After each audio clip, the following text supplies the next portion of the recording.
Welcome back to Inspired or Acquired. This is the podcast where we interview real business owners, give them a valuation, and ask them whether or not they would sell their business.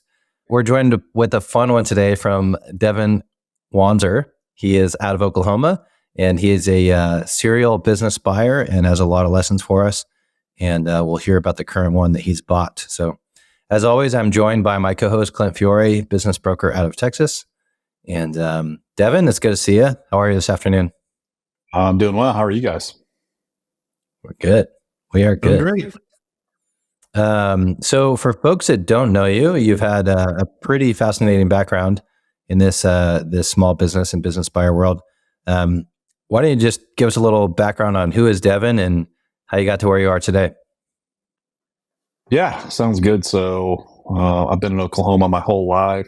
Oklahoma State University grad, 2007, and then from 2007 to 2013, I was a commercial banker. So started my career dealing with small business owners and all sorts of industries. Learned a ton about business over that time, but then also learned that, banking is a highly regulated industry. And so I knew pretty early on that wasn't going to be a long-term career path for me, because I found myself gravitated toward taking action and making decisions. And it was a very kind of committee driven environment. And so dealing with small business owners daily, I decided probably in like mid 2013 that I wanted to go out and buy a business. Looked around, wasn't really sure how to do that. It certainly wasn't the ecosystem that we have today. And so actually ended up partnering with a customer of mine that was a guy in probably his early 60s at that point in time. And basically looking back, I was the operator. I'd financed a couple deals for him. He had a really large exit earlier in his career and kind of did this as a hobby. And we ended up acquiring a commercial signage business that was doing like $500,000 a year in revenue. In 2013. We had lunch on, I think it was like December 14th of 2013. And for tax reasons, he's like, all right, if you want to do this, if you want to operate this thing and buy it with me, then we got to close it by the end of the year. So like I basically put in my 2 weeks notice that day. And at the end of that period, I was in there running a sign business. And I never saw the owner of that business again after the day that we closed on it. So wow, that's fast. Did you feel like it was a sign? Pun intended, I guess, but I'm killing it with the dad jokes. Yeah. So that was, I tell people I'd never managed a single employee. I was 29 years old. I'd kind of been in a corporate environment, but I always consider myself to be pretty resourceful, and I was not afraid of taking action. So jumped into that business, and over the next 7 years, we went from $500,000 in revenue to just over 10 million. There were a lot of acquisitions on that pathway, and also some really good organic growth things that we were able to pull off. And then for a variety of reasons, like early 2020, my wife and I decided to relocate from Tulsa over to Stillwater, home of OSU, where I graduated from, about an hour and a half away.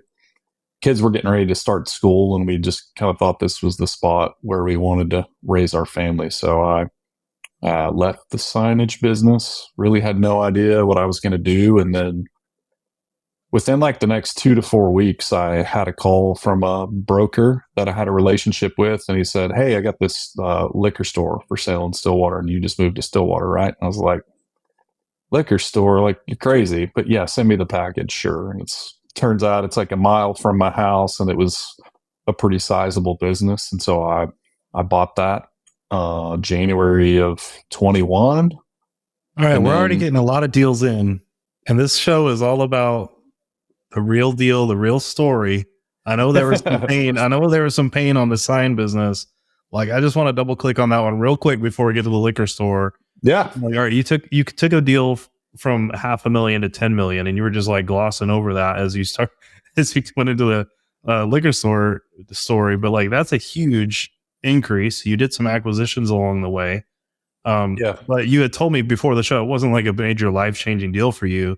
Did you and your partner just not have the right structure? Like, were you just kind of like not enough equity in that deal to receive, much of the upside? Was because he was putting up the money, or like what was the general structure y'all did on that?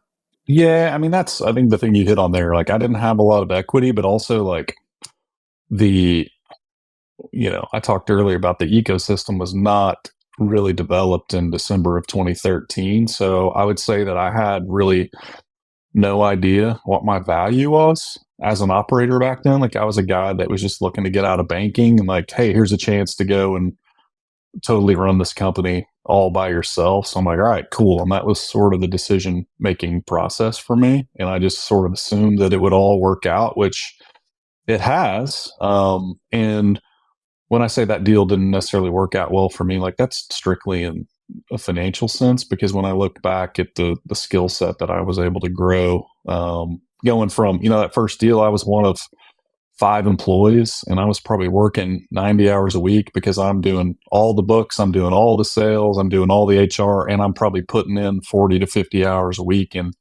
production to help make things go. Up until the end, when I left, when I had, a CFO, a VP of supply chain, a VP of manufacturing, a VP of sales, like sort of a true CEO role, leading a really strong, capable team. Like those, for that to happen in a 7-year period starting at age 29 is, I wouldn't go back and undo any of that, but it wasn't like a life-changing financial outcome. Let's put it that way. There were some other things about the way that we operated the business that my partner and I didn't necessarily see eye to eye on. He was a incredibly generous and like charitable guy, but it was, we had this huge blurring of lines between kind of running a profitable business and kind of running a quasi charity, I guess. And so that led to a lot of conflict because I was able to, get a lot of other high performers on that team, but some of that stuff held us back from where I think ultimately we could have gone, which is fine. But it just made more sense to me to kind of move on at that point because I learned a lot more by then and kind of had a better understanding of what that skill set was worth. And, I'd been pretty frugal along the way and had some other investments. And so I was like, it's time for me to kind of go and do the next thing on my own now and own all of it. So there's so much parallels. I didn't know how similar our stories were. But like I was in insurance brokerage about the same time you were in banking, and my customers were business owners, just like your customers were business owners. And at some point I realized like I'm on the wrong side of the table here. Like I'm more like these people than I related more to the entrepreneurs that I served than the insurance colleagues in my industry. And I realized like I'm more of a creative guy. I like being my own boss. I want to do my own thing. And the first deal I got into was I was a minority partner as well. And I was doing the heavy lift of these long hours and all the stress. I think that's where I lost my hair. Probably was on that first one where it was like I had all the. You need a crosswind aviation hat. Yeah. So you have to worry about that. I had all the stress of being an entrepreneur, but I didn't have the full steering wheel, and I didn't reap the full benefit. But I look at that period as like the crucible I went through for my education as an entrepreneur that launched me to be able to have the confidence to go out on my own in the future. And man, like both had that same. And really, it was a lot of those were the same years of our lives that we were living those different stories. So I just think that's super cool, man. And so, the sign business, you took it from a very, very small deal in our world, $500,000 that you just kind of took down and ran it to a 10 million operation, doing acquisitions along the way with the full leadership team under you. And then did you exit and get a little capital from that? And that helped you with the liquor store deal and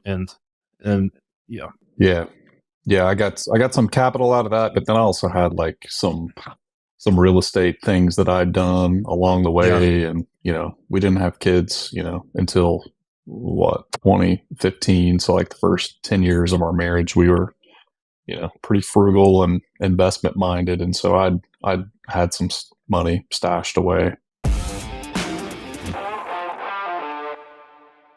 Hey guys, wanted to take a quick break from the show just to tell you about our companies for a second. I'm Patrick Dichter and I own Appletree Business Services. We do quality accounting and tax nationwide. So if you're running a business or looking to buy a business, we'd love to help you out with accounting and tax services. You can find us at appletreebusiness.com.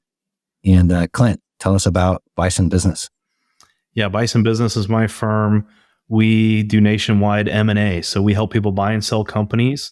Most of our customers have companies in the 1 to 20 million revenue range, profitable businesses. So if you've got one and you're ready to get acquired, you can reach out to us at bisonbusiness.com for a complimentary evaluation. We can get you to market and get you sold.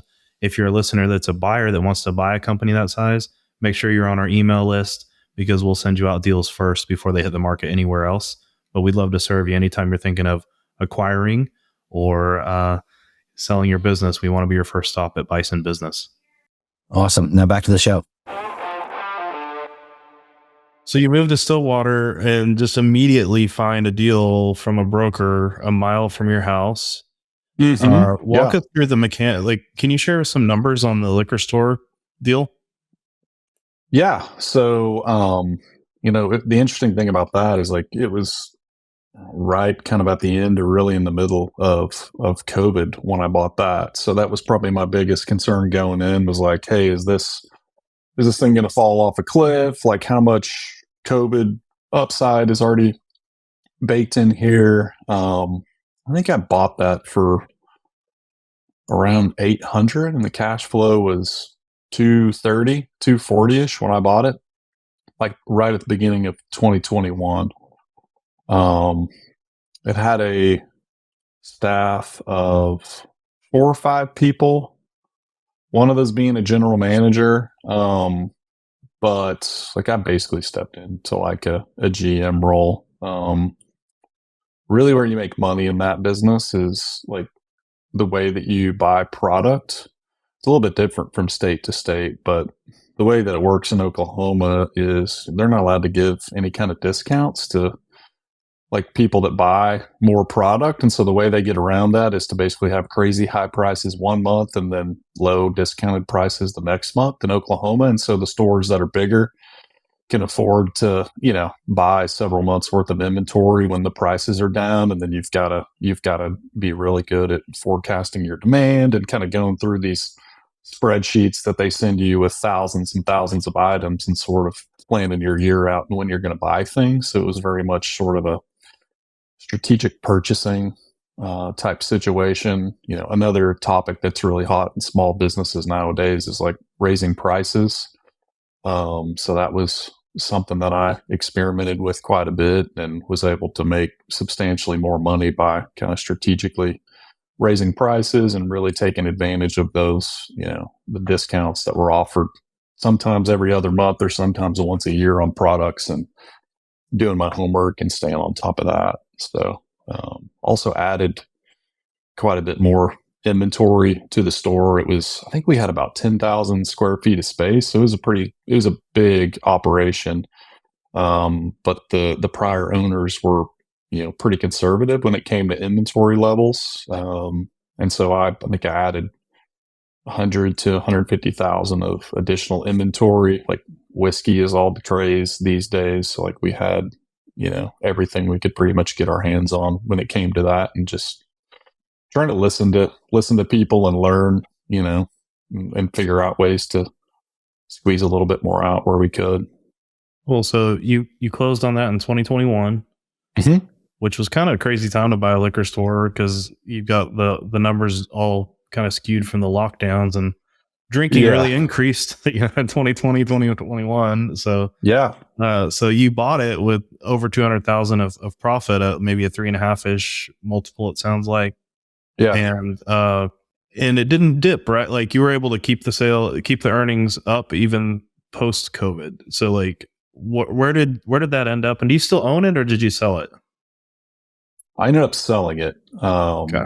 But as far as like where things ended up with that, I can't remember exact revenue numbers, but we were more or less flat to maybe even down a touch compared to like the peaks. But through some of the prior things I just talked about, expanded the earnings to, I think it's about 360-ish a year by the time I sold it. So like basically a 50% increase over where I bought it in 2021. And so I'd made a good friend, you know, during the time that I owned the store. And actually he'd approached me and said, "Hey, my brother's looking at buying this store down in Oklahoma City. Can you look at this deal for him and let him know what you think?" And that sort of morphed into, having a conversation about him buying the store in Stillwater. And then I think we started talking like in early 2023, like March, April time frame, and ended up selling that to him in September of 2023. And by January, me and the friend who was the buyer's brother had this new venture that we started together in the aviation industry. Fun. So like one deal kind of leads to the other here. Can you share what you sold the liquor store for? I think it was 1.2 or 1.18 or something like that. It's been that would have been my guess. I mean, that's about the same 1.2, I think. Yeah, it's about the same multiple. Yeah, just like a little bit more than a 3x multiple on that. So like not a ton of multiple expansion necessarily, but earnings expansion, and then paid down quite a bit of debt from that. So like, it wasn't like I was ready to retire after that by any means, but had a good chunk of capital. And like my sort of advertised plan that I'd talked about with my wife, like in the months leading up to that sale, I was like, all right, I'm going to take 2 years off because, I'd worked pretty hard really since age 22, I guess. And I was thinking, I'd never had more than a week of vacation off. Kids were still young, but starting to get older at that point and active in sports and things. So like, all right, I'm just going to take 2 years off. And that was in September of 2023. And I think by like January of the next year, I'd already kind of found my way into the 2 ventures that I'm working on today. So that didn't work out exactly how I planned. 3 years turned into 4 months or something like that. Or I don't know what it was. Well, yeah. It's even in the early parts of 2024, I didn't have a ton of stuff going on. So like, 2 things I'm working on now, we can get more into those. But one is I met Patrick actually at Main Street Summit in, I think it was November of 2023. Yeah. And that's kind of where the idea generated to add Q of E services to Appletree, which is becoming a bigger part of my time now. And then also Crosswind Aviation. Clint, I'll have to send you a hat. Started out as like an aircraft leasing business. So here in Stillwater, Oklahoma State University has a really big flight school that's part of their university. But they don't allow those students to really use those planes outside of just their formal classroom time. So we bought a handful of planes and just started to like lease those out to the college students to whatever, fly somewhere to lunch with their girlfriend or friend or whatever. But immediately we just started getting overwhelmed with calls from people that wanted to do pilot training. And so then we sort of wandered down that path, shortly after starting the business up. So why sell the liquor store? It's impressive that you were able to grow the, cash flow 50% within that period of time. Like, why not hold on to it? There's a variety of reasons. I would say that like going into it, I was pretty skeptical. Like when the broker first reached out, like retail had never been on my radar. And so I was pretty skeptical about it. But even, once I got to the point of saying, okay, I'm going to do this, like it was never on my radar as like a forever thing. So that's part of it. Next point would just be, being a retail business. I think we were open for, 80 some odd hours, and the busiest times are going to be, football game day weekends or holidays. And so no matter how well I had the staffing dialed in, like it's one of those things that's sort of like this low grade nuisance that's just always back there. And it made, family time around the holidays difficult, and really any of the big fun things that are going on in town, I was kind of tied to it. But then probably the bigger factor was just like my kids were getting to the age where they were super curious about what I was doing. And I'll be careful about how I say this because like I've got a ton of whiskey in the kitchen and I love to have a whiskey or a beer or whatever. But I was kind of concerned about just that being like alcohol being at the forefront of our family while my kids were, of that age and showing a ton of interest in what dad is doing. And then that combined with the brother of my friend and now partner, kind of surfacing, it just sort of felt like, hey, this is all lining up to be the right thing to do. So a variety of factors, really. Makes sense. So what does the aviation business look like now? So you're leasing planes and you're teaching folks to fly, and how big is the business now? And this was another acquisition, right? Like it was a small acquisition, and you kind of evolved it. Yeah, it was a startup, but then once we started getting the phone calls for flight training, like our aviation's another heavily regulated industry. So there's certain hoops that we had to jump through with our airport to be able to offer flight training. And so in the middle of that process, we just struck a deal with, there's one school here in Stillwater that exists outside of Oklahoma State University, and it's been around forever, but has been pretty small and has typically been somewhat of a sideline for the various people that have owned it. And so we struck a deal with them and bought that in June of 2024. I think they had plus or minus 30 students, and they had 3 aircraft, which are all, very old, not incredibly reliable. And so their ability to really take care of the demand that exists in Stillwater was maybe not where it could have been. And they sort of have this reputation for not answering the phone. And so we've gone from, I guess it's been about 4 months now, give or take. We've gone from 30 students to 70 students. We've gone from 3 planes to, I say 7, it's really 6.5 because we have one that we are still kind of putting back together, but we'd like to be at maybe 8 or 9 aircraft operating. I think last year the business only did like 300 in revenue, and it's still a little bit unclear, but I see a pretty good path to get us to like $1 million in revenue just off of the services that we offer now. And then we've got this whole this year or like a trailing 12. Yeah, like a trailing 12. I mean, we've already, in our first 4 months, we've already done more than what they did last year.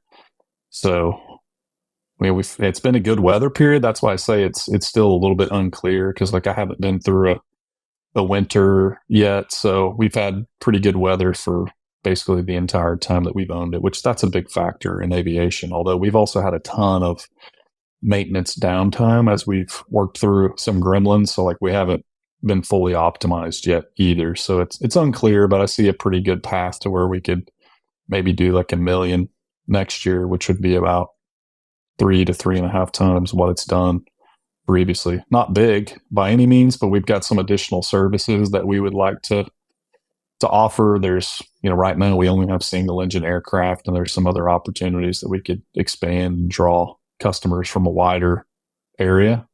So that's amazing. It's a capital intensive business though. So that's going to be the main, gas or brakes, if you want to call it that, just how much capital we want to throw at it to expand. Do you have one of those models with, I know flight schools that do it different ways. Some have W-2 instructors and some just have 1099ers and so they keep their payroll basically nil and just let them charge the student, and then you just rent the plane. Like what's your model there, and what's your logic on this? So it was 1099 when we bought it, but we've switched that to W-2, primarily at the advice of like our attorney. Like there's been some case law, like ATP is the biggest flight school in the country, and I think they recently lost a lawsuit. Don't quote me on that, but I think I saw where they had lost a lawsuit on this whole 1099 contractor because you're not supposed to give them a whole lot of direction if they're truly contractors, but we're trying to be highly organized and have everybody generally doing the same thing and have team meetings and run it like a real business. And so I just couldn't really make the case that they weren't W-2 employees. Now they're not on salary or anything. It's all driven by, what schedule they're working and flying with students. So it's kind of in between. Like we can flex up and down if the weather's bad and nobody's flying. It's not like we're you're still they're W-2s and you can hire and fire and hold your standards, but you're able to kind of keep them kind of a cost of goods sold, because they're tied to the operation, the flight. Yeah, it's tied to the operation for sure. Which also, it incentivizes them. Like we had rain here most of last week, and so I think whereas of before everybody would have just kind of stayed home, like we're pushing them like, hey, let's get students in here. We've got a great facility. Let's work on some ground lessons and things like that we can do to generate revenue if we can't fly, which is, Clint, you're a pilot, that's equally as important as being in the plane. So yeah, it's working so far. We're having to continue to kind of tweak that and make changes week to week, but so far pretty pleased with how that's going. What are the rough, unit economics? You're charging students X per hour and you're paying these guys Y per hour as an employee? So while on the aircraft side, the range is anywhere from 140 to 195 an hour, which we've got fuel, we've got maintenance, which so far any of my estimates on maintenance have just been totally blown out of the water as we work through some of these issues, but we're kind of getting hopefully through that, knock on wood. And on the instructor side, that was one spot where the previous owners were charging $45 an hour for ground and $55 for flight instruction, whereas the market's probably more like $65. So we just sent out a price increase. We'll have our instruction rate at $65 in December, and then the pay range is anywhere from $25 to $35 an hour generally for the instructors, and our busiest instructors are probably working, being able to bill 20 to 25 hours a week is a pretty full schedule. We pretty much work in 2-hour reservation blocks. Sometimes we'll have longer ones if people need to do a cross country flight, but then generally we'll be able to bill 1.7 to 1.8 hours in a 2-hour block is billable time, because you'll have some shoot the breeze time on the front and the back end of a reservation, just building the relationship with your client. So, and then the planes you lease or you own them? So we own all of them. The latest one, my partner bought that one basically for some tax reasons, and he's leasing it back. But between he and I, we own all of the aircraft. Whether we'll continue to do that, I'm not really sure. I think there's a model out there where, we have somebody else buy it and then pay them basically a fixed lease payment of say an 8 to 10% return. And then we insure it and maintain it just like we own it more or less. And that's a pretty attractive economic model for us. So we may look at doing that some in the future. So what do you think this business could become? Does it have the potential to be a $2-3 million a year business that drops 15 or 20% for the bottom line, or what do you think at this point? Well, I would say that it's exceeded my expectations so far. Going into it, we were more thinking about it hey, let's do this as kind of a hobby / service to the community type thing, because we were getting all these calls and we're both pilots and it just felt like the right thing to do. After the first 3 or 4 months, I think it's got more potential to be a bigger company. I think we'll have to add some other services in. We're exploring right now getting into the maintenance side of things, because we do and we don't. Our primary maintenance provider is located at another airport that's 15, 20 miles away. So you think that doesn't sound like a big deal, but just, hey, I need to get a plane over there. And so I need to fly my plane over, pick somebody up back and forth. So it's a couple hours every time we need to do something like that. And then we also have some guys we just recently hired just for the purposes of if something's broken to the point where we can't fly it, then they can come into our hangar here in Stillwater and perform that maintenance. But ultimately, we want to just have all that capability in-house, and then probably expand that to offering maintenance to outsiders as well. Because like to have a real maintenance team, that's up and performing at a high level, like 7 planes is not enough to really keep them busy. So we foresee that probably, hopefully in the next 12 months, being like an extension of the business to have a full service maintenance shop as well. All right. We got training, maintenance, storage, cleaning, transportation. I can see it, man. I think you're going to have a multi-million-dollar business on your hands in no time. Accidentally, maybe. Yeah, maybe accidentally. That's right. Yeah, the crazy thing is so I'd never even been in a small plane until I think it was August of 2022. So here we are, a little more than 2 years later is okay. Now I'm a pilot. I own my own plane, and I owned a flight school with a partner where we have 7 planes. And it's like, if you'd have told me that 2 years ago, I'd be like, how's that going to happen? Because that's kind of been the story of my life in a lot of ways. It's funny. So man, you're just kind of like, it seems like you're all over the place with these, like you've done about 10 acquisitions, multiple different industries.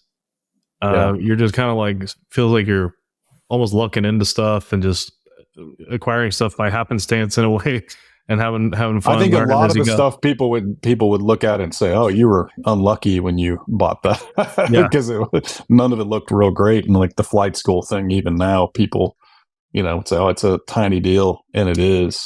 I think that's one of my like core messages and probably disagreements with this ecosystem right now. Was like the message has become, "Oh, you need to go out and buy something that's doing $1 million a year of cash flow." Like, I get that I live in Oklahoma, and Patrick and I were kind of having this debate a little bit this morning. Like, I get that I live in Oklahoma and it's, the cost of living is lower than other places. But like that first deal was $500,000 in revenue, and SDE was basically zero because it was like, well, last year they did X in profit. Devin, can you find a way to live on that for your salary? And that was basically how we did the deal. So going in cash flow was zero, wasn't $1 million. And I just think there's so much to be said for like getting in the game. And like once you're in the game, then all of a sudden stuff starts getting passed to you. Like I'm a big believer in that. Yeah. So it sounds like you're identifying some diamond in the rough kind of opportunities, and you're betting on yourself a bit, and you're willing to take on deals that aren't this shiny, perfect opportunity that everybody is going to want to bid on, and that's going to have a really high purchase price. And you've been able to have some successes doing that in different industries. Has your thinking evolved after 10 deals here as in terms of, are you going to start being more picky, looking bigger, meeting more of the profile? Or are you still kind of open-minded, just, hey, whatever happens, I'll take a look at anything? Or how has your deal box evolved, and how has your thinking evolved after this much deals, and then also helping people with other deals now, because you're now doing QOV work and looking at a bunch of other people's deals, helping them determine if it's worth pursuing or not. So how has this all affected your thinking? Man, that's a good question. I wish I could tell you that I've got this magical framework that I stick to every day, but I'd say it's very opportunistic. So to say that I've got like size, location, or even geographic restrictions or thing like that, it's just so many weird things have happened and worked out well that I don't know that I could give you a whole lot of restriction necessarily. Like, I'd probably be more successful, honestly, if I could articulate that. But a big thing for me has been just being able to kind of stay interested daily and curious, and be willing to look at things that maybe don't make sense and connect dots. I don't know. It's a really unsophisticated answer for a guy from Oklahoma, I guess. As far as how I think the flip side of that is like, how it's changed my thinking, like with helping clients, I wouldn't recommend this approach to maybe 5% of people, because I do think that, like, the way deals are structured nowadays with like seller notes and all this, hey, 12 months of seller assistance, like I didn't get the benefit of that. And also, like, the company we bought was initially as like we gave a check to the bank and the seller got nothing. And so it was very much a distressed opportunity. And so I guess kind of low pressure, as in I got to walk in there and it's like, hey, I know nothing, but we all know this thing is kind of broke. And so it was, I could just pretty much do whatever I wanted and just totally trust my instincts to go try and fix that. But I don't necessarily think that too many people are wired that way. And so I think that, like, the way things are being structured and the way that people are generally looking for larger deals, I think it generally makes sense for 95% of the people out there. And I think there's maybe 5% of the people that could go into just deals that maybe don't make sense or so crazy messy and small, and that's just like a total free for all, and make that work. It's just it's a different skill set, I think. Mm-hmm. Not saying one's better than the other, because I'd probably be a lot better off if I went out and bought $1 million a year EBITDA business when I was 29. I'm 40 today, so it could have been paid off. Even if I hadn't grown it, I'd be making $1 million a year or whatever.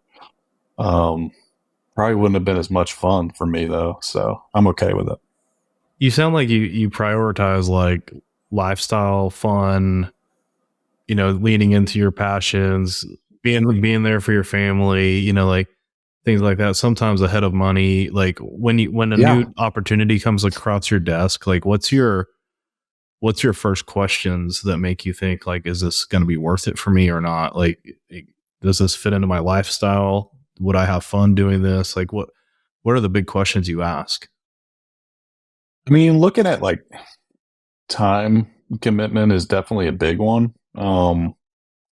Around the time it was like right at the time I sold the liquor store, and before I started talking to Patrick, probably like the last bigger acquisition that I looked at was a company that was in the signage industry and was just, a home run of a deal, but it was down in Oklahoma City. And, I start looking at that going, okay, I'm not moving because we just moved to Stillwater and my family loves it here. And I'm qualified to do this and it would be a home run, I think, but it puts me on the road for, an hour a day each way. Like it's just not really worth it, because now, every morning I'm here when my kids go to school. I'm around most afternoons at 3. When they get home, I'm coaching their sports teams. This summer I finally got to go on the vacation for longer than a week. We did like a 3-week road trip, and like things like that are going to be much more difficult to do if I went out and did a deal like that. So and again, it's not one of those things where I probably should have like a checklist, but I think it's just much more sort of ingrained, and I don't really think as much about it. But if you ask me to sit down and write out what those filters are, that's definitely at the top of the list. And I think that like the whole, like probably second on the list, and I'll do a poor job of describing this, is sort of like the learning or adventure factor. I mean, I think that's one of the reasons why I've done a bunch of different things, is just like kind of get professional ADD a little bit. And so that's why, we were talking about a little bit about this before we started up, but like having the aviation business now, but then also the work that I'm doing with Patrick, doing the Q of E, where I get to see all different varieties of companies. Like that's been a really good balance for me to kind of, solve for some of that ADD, but then also be able to spend part of my time focusing on one thing as well. So that's been a good blend that's kind of been unlocked for me in the last year. I've given you a shout out on Twitter before for your Q of E work. I've recommended a few people to you.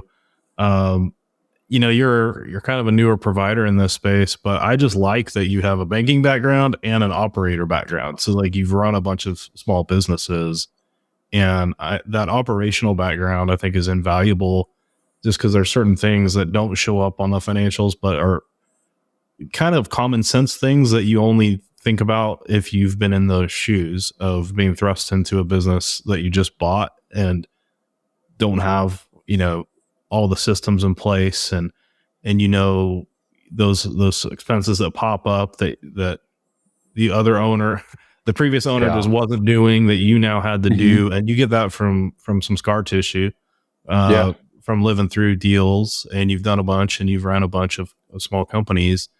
And so, I just kind of like that you do an affordable QOV, and it's kind of just a street smart provider here that has reps as an operator.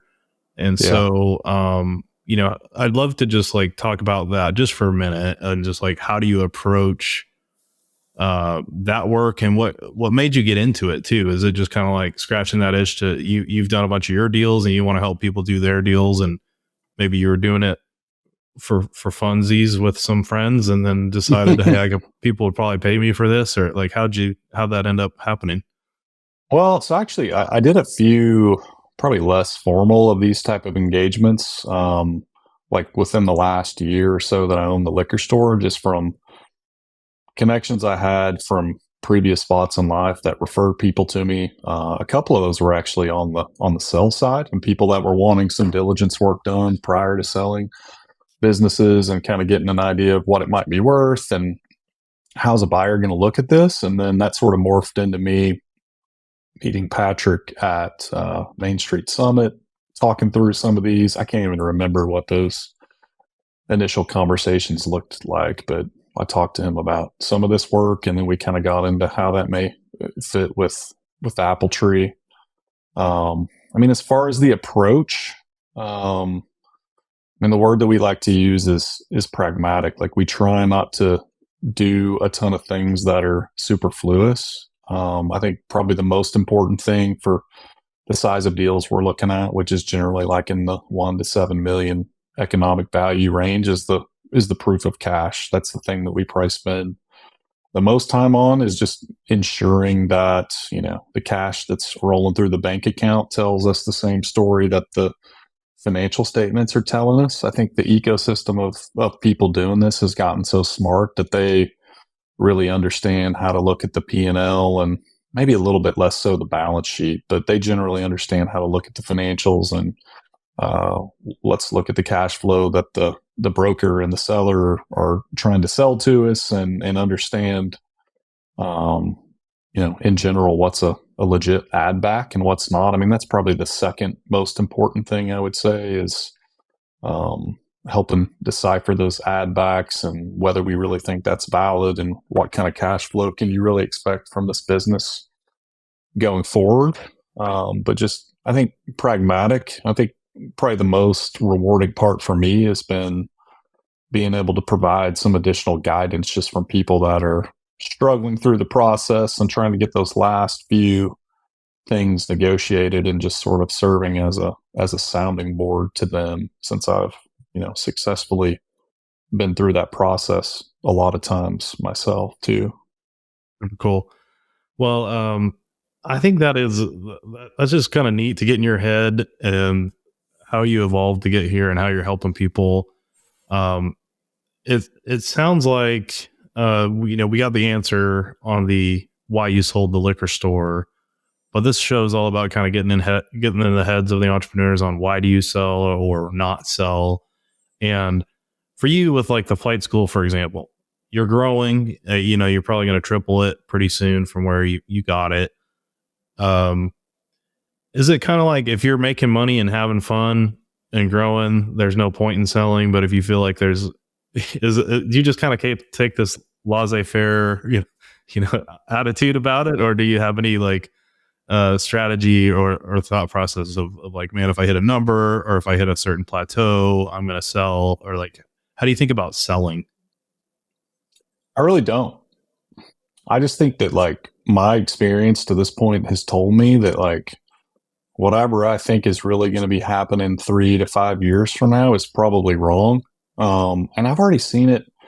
like, I think I've been active on Twitter now for like 3 years. And so that's like my primary window into this world. It's like you see all these people of like, oh, I'm going to go and do this and build a holdco and own 23 of these things. And then now I'm starting to see, oh, wait, there's an announcement where they just sold that. And so I just think that, it's one, people that are getting into it for the first time, it's like you really have no clue what it is you're getting into. Like this whole, like I think it's the buying process and, oh, you can do this and look at the returns. Like that's attracted a ton of people, but there's really, you can go talk to people. There's really just no way to understand what it's like to run these smaller companies day to day and especially year to year. And so I don't know. I haven't really found a whole lot of value in thinking too far into the future. Again, maybe that shows a lack of whatever in me, but it's just I've just seen myself change and circumstances change so many times that like I just try not to have those thoughts too much anymore because just everything's worked out pretty well for me, and I'm just kind of like trusting things to continue to go positively. Just like put in effort, put the reps in every day, and we'll deal with tomorrow when it gets here. Kids have really changed me in that regard. So I think it's a fun example. I think your life, I think it kind of shows a different end of the spectrum versus some of these, especially the people that come out of the business schools and they have this like master plan, and they have it mapped out of like, I've got a very defined deal box, size, geography, industry, and I've got a way I'm going to get into these deals, a way I'm going to get out of these deals, and it's just hyper focused and planned out. And I feel like you're on the other end of the spectrum of like living in the moment, winging it, to borrow a pilot term here. You're winging it, flying by the seat of your pants a bit. But the things that I think anyone can take away, and even some of the ACAD MBAs can take away from you, is that like you keep the main thing. So like you have really strong fundamentals. When you get into a business, you take it seriously. You make sure you're doing the fundamentals right, that you increase profitability. Like the liquor store is a good example. Like you didn't have tailwinds anymore from COVID. So the revenue is not going to keep growing necessarily, but you could still squeeze out 50% more earnings by getting the fundamentals right, questioning everything, revisiting all the processes, the pricing.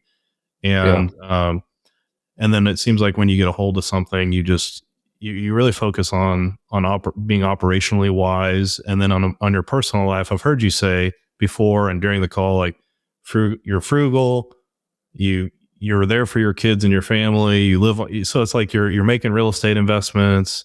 You're living on less than you make. You're making investments. You're keeping good optionality, and that's letting you take off work when you feel like you need to, and kind of wing it successfully without this pressure of really high cost of living or over leveraged debt that's bearing down on you or things like that. So I think there's some real lessons that everybody can learn from your story, even though like at a surface level, it almost feels like you're just kind of floating opportunity to opportunity, but like you're doing a lot of things right. Yeah.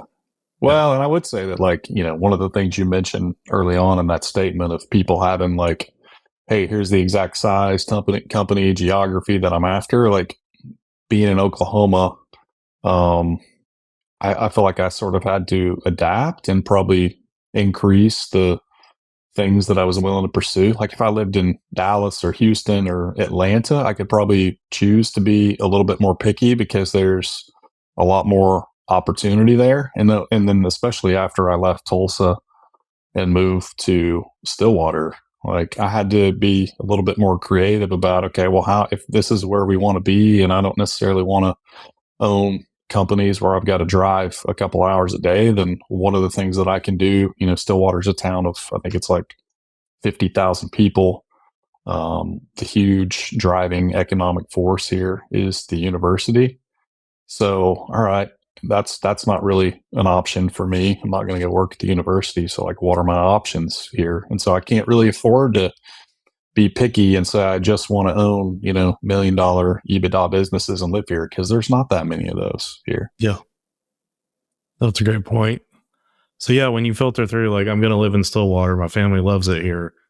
Yeah. You got to be able to roll with the punches. Like, right. You absolutely. So, I think in a way, my ADD sort of kind of set me up for being able to, survive in this environment that we chose to be in a way.